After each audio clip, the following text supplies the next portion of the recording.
ثقافة إيجابية. ثقافة إيجابية. نعم، ثقافة إيجابية من قبل الجماهير، واشتهرت بها الجماهير السعودية بكثرة. ونشوف اليوم أيضا هنا التيفو الجميل من قبل نادي الهلال، والحركات الرائعة لهذه الجماهير الكبيرة.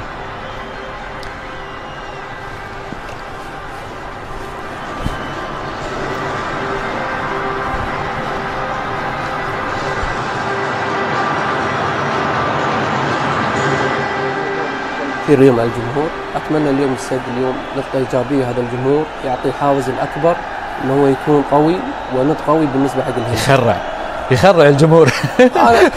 احنا هني ما شاء الله نحس بالرهبه يعني بصراحه يعني. ان شاء الله يكون في لاعبين اتوقع انه هذا حافز كبير.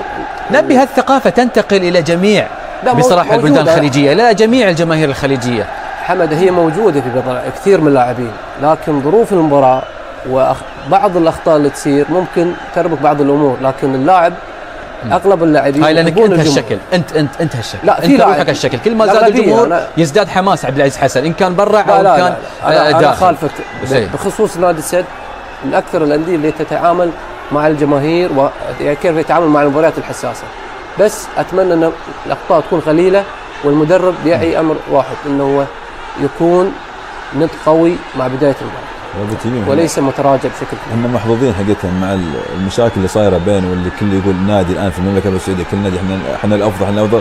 فاعتقد الكاسب الرابح الاكبر هو الجمهور اللي حاول يستمتع، والاعلام والنقل التلفزيوني.